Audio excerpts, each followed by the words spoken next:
Bueno, continuamos con Trino Márquez. Por aquí me dice Marco Uribe. En tu comentario del día te faltó mencionar la corrupción de la Asamblea Nacional, o es que hoy no tienes nada que decir de eso.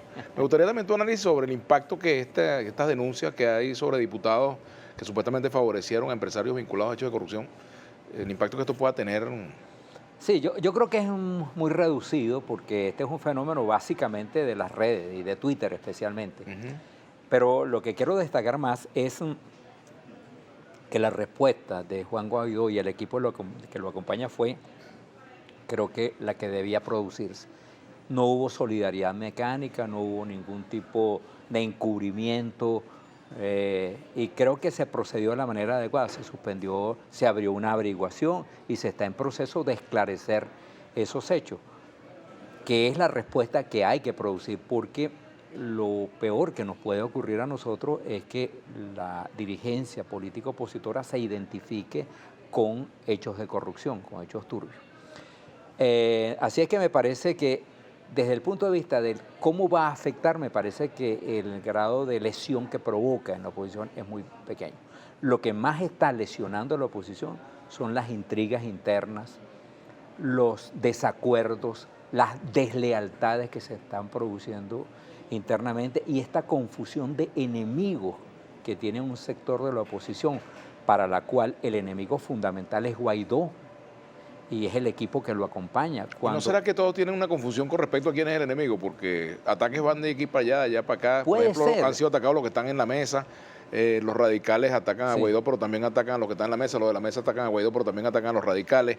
Desde el lado del G4 también atacan a los radicales y atacan a los que están en la mesa, en la sí, mesita, sí, exacto. Puede ser que eso es lo que está ocurriendo. Y me parece que este es el factor que está desmovilizando a la gente, que está alimentando la frustración, que está alimentando la diáspora, porque está alejando la salida, la posibilidad de cambiar de gobierno por la vía pacífica, electoral, democrática, participativa, se está alejando, porque un componente esencial de cualquier transición es la unidad opositora.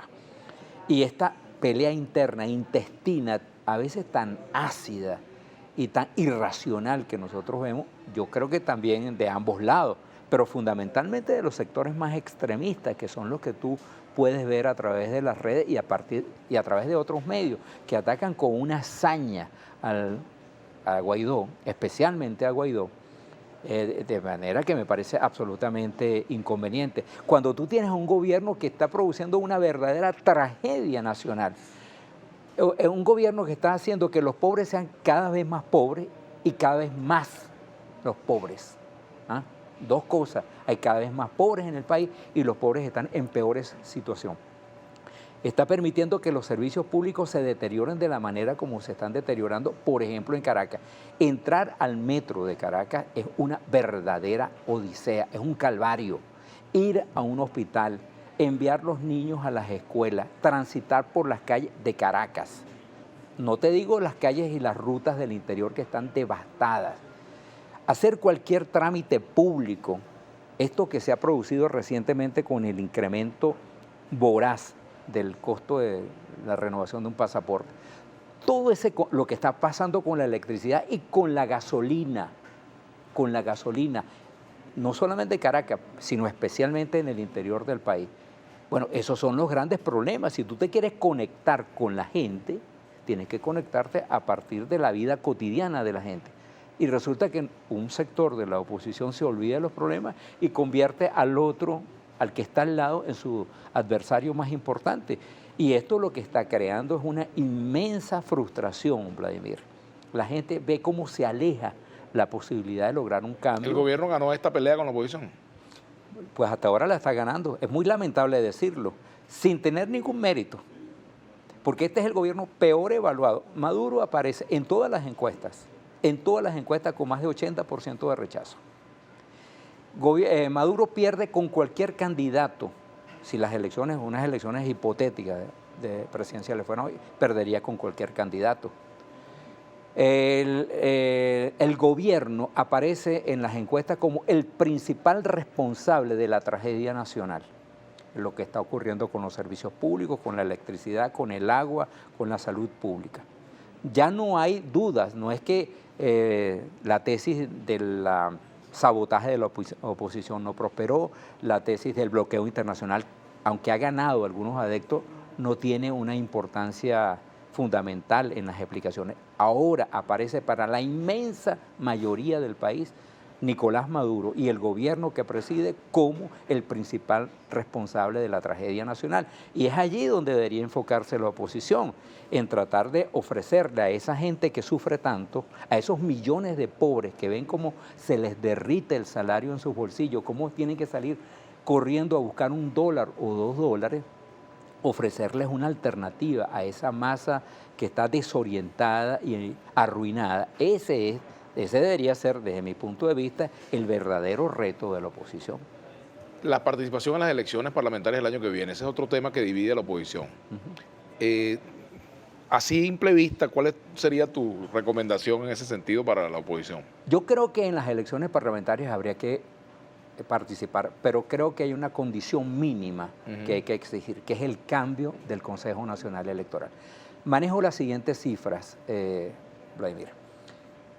Con este Consejo Nacional Electoral, 38% de los venezolanos estarían dispuestos a ir a las elecciones parlamentarias. 38%. Con un nuevo Consejo Nacional Electoral estarían dispuestos a ir 55-56% de los venezolanos. Con un Consejo Nacional que admita la supervisión internacional, el acompañamiento internacional y la supervisión internacional, la cifra aumenta casi hasta 70%. ¿Ok?